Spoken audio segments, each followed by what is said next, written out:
15 দিনের মধ্যে পাবলিশ করে। আকুল আবেদন।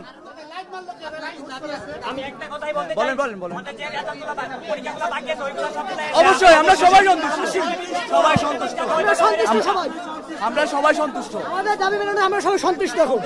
আমরা কালকে হচ্ছে আমরা 4 দিন যাবত আন্দোলন করতেছি, আজকে আমরা সার্থক। আমরা 4 দিন যাবত আন্দোলন করছি, কালকে হচ্ছে আমরা শিক্ষা বোর্ডে তালা দিছি, তালা দিয়ে আমরা রুটিন বাতিল করেছি।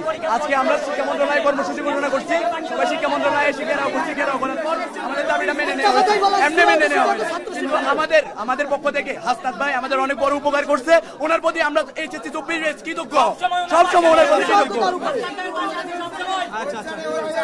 আমরা যাচ্ছি পরীক্ষা শেষ, আমাদের অবস্থানে রেজাল্ট চলেছে, আমরা 15 দিনের মধ্যে অবস্থা রেজাল্ট থাকবে, এটা আমরা চাই সবাই। আমাদের রেজাল্টটা খুব তাড়াতাড়ি দেওয়া হবে, আমাদের রেজাল্টটা খুব তাড়াতাড়ি চাই, এবং সবাই পাস পরীক্ষা আহত হয়েছে, সবার চিকিৎসা চাই আমরা, চিকিৎসা চাই আমরা। আমরা হাসনাত আব্দুল্লাহ সমন্বয়ককে আমরা অসংখ্য ধন্যবাদ জানাচ্ছি এবং আমাদের যে দাবি উনি মেনে নিয়েছে, আমরা ওনাদেরকে অসংখ্য ধন্যবাদ এবং সবাইকে অসংখ্য ধন্যবাদ।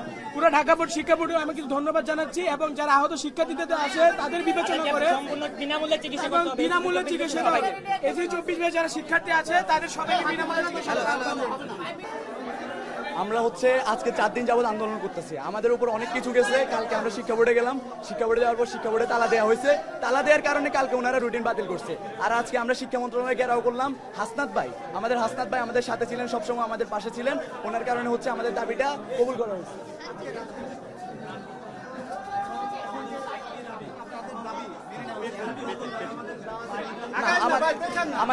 আমাদের মূল দাবি ছিল সাবজেক্ট ম্যাপিং এর মাধ্যমে মূল্যায়ন। আমাদের 7টা পরীক্ষা হয়েছিল, আর 7টা পরীক্ষা হয় নাই, ওগুলো হচ্ছে এসএসসি থেকে রেজাল্ট নিয়ে আমাদের রেজাল্ট প্রকাশ করার কথা ছিল। এখন আমাদের যেহেতু মূল দাবিটা মেনে নিছে, সেহেতু আমাদের আর একটা মাত্র দাবি আছে, ওইটা হচ্ছে 1 মাসের মধ্যে আমাদের রেজাল্ট প্রকাশ করতে হবে। কারণ আমাদের অনেক স্টুডেন্ট আছে দেশের বাইরে যাবে, অনেক স্টুডেন্ট আছে বিভিন্ন বাহিনীতে যোগদান করবে, তাদের ক্ষেত্রে বিলম্ব হতে পারে, তাদের সময় যদি 1 মাসের মধ্যে রেজাল্টটা প্রকাশ না করে তারা ওইসব জায়গায় যাইতে পারবে না। এই কারণে আমাদের মন্ত্রণালয়ের কাছে রিকোয়েস্ট, খুব শীঘ্রই আমাদের যাতে 1 মাসের আমাদের রেজাল্টটা দিয়ে দেয়। যে নিউজটা দিয়েছে ওইটা যেরকম ওদের জন্য ভালো, এখন আমাদের জন্য সেটা একটা ভালো না। আমরা যারা বাইরে অ্যাপ্লাই করছি তাদের জন্য তারা কিন্তু সেই চান্সটা পাবে না, কারণ সাবজেক্ট ম্যাপিং এর রেজাল্ট দিয়ে আমরা বাইরে অ্যাপ্লাই করতে পারি না, ডিফেন্সেও অ্যাপ্লাই করতে পারি না। এখন আমাদের যেই লসটা হচ্ছে এইটার জন্য কে দেখবে? আমরা ক্ষতিগ্রস্ত হচ্ছি, আমরা বাইরে কোনোখানে অ্যাপ্লাই করতে পারছি না, ইভেন হায়ার স্টাডিজেও দিতে পারছি না, আমাদের নেবে না।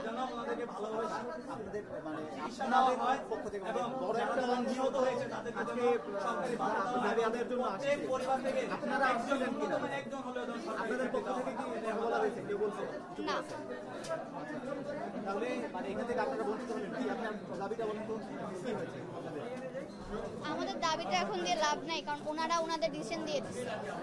এখন আমরা যেভাবে ক্ষতিগ্রস্ত হলাম, এখন এটার দায়ভার তো কেউ নেবে না। আমরা চেয়েছিলাম 45 মার্কসের এক্সাম আর প্র্যাকটিক্যাল, এখান থেকে মূল্যায়নটাও হতো ঠিকভাবে, আমরা একটা নিজেদের স্কোরিংটা নিজেরা পেতাম। প্লাস এখন যে স্টুডেন্টরা বলছে যে মেন্টাল সিচুয়েশন বা মেন্টাল স্টেট নেই ওদের এক্সাম দেওয়ার, যদি এখনই না থাকে ওরা অ্যাডমিশনে কি করবে?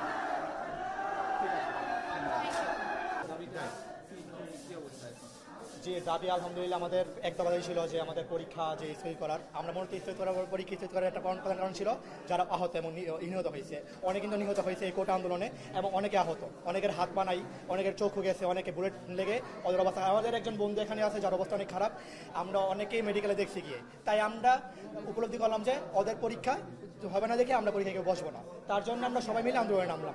আমরা গত 4 দিন ধরে আন্দোলনে ছিলাম, বাট কোনো সফলতা আসেনি। গতকালকে আমাদের বলা হয়েছিল রুটিন বাতিল করা হয়েছে, বাট রুটিন বাতিল করার পরে হলো আমাদের যথেষ্ট আমাদের উপলব্ধি হয়নি যে পরীক্ষা হবে কিনা। বা হ্যাঁ, আমাদের একটা দাবি ছিল যে পরীক্ষা বাতিল হোক এবং আমাদের 15 দিনের মধ্যে রেজাল্ট দেওয়া হোক। আমরা 15 দিনের মধ্যে রেজাল্ট চাই, এবং যা রেজাল্ট আসবে সবাই পাস হোক, এবং আমাদের অটোপাস না, আমরা চাই আমাদের রুটিন যে এসএসসি পরীক্ষার যে ম্যাপটা ছিল, ওই যেগুলো পরীক্ষা হয়েছে এগুলোর উপর ভিত্তি করে আমাদের নম্বর দেওয়া হবে, এবং যেগুলো পরীক্ষা হয় নাই এগুলো থেকে আমরা নম্বর এসএসসি থেকে টান দিয়ে আমাদের 5 নম্বর দেওয়া হোক, আমরা এটাই চাই। যে আমাদের দাবি যতটুকু ছিল সম্পূর্ণটাই আলহামদুলিল্লাহ বাস্তবায়ন হয়েছে। দাবিটা বলবো এখন কোনো আর দাবি আছে? না, এখন আমাদের আর কোনো দাবি নেই। আমরা এখন আমাদের অ্যাডমিশনের জন্য পড়াশোনার প্রস্তুতি গ্রহণ করব। যে আমরা আসলে যে দাবি নিয়ে ওনাদের কাছে আসছিলাম যে সমন্বয়ক ভাইয়ের কাছে, এবং আচ্ছা আমরা যে সমন্বয়ক ভাইয়ের কাছে যে আমরা দাবি নিয়ে আসছিলাম হাসনাত আব্দুল্লাহ ভাইয়ের কাছে, তো এবং যে শিক্ষা সচিব আছে ওনাদের কাছে দাবি নিয়ে আসছিলাম, এবং আমরা সম্পূর্ণ এবং 3 পর আন্দোলন করতেছিলাম, সেই আন্দোলনে আজকে আমরা সুফল পেলাম। আমাদের সমস্ত দাবিগুলো মেনে নিয়েছে, আমরা এখন হ্যাপি সবাই।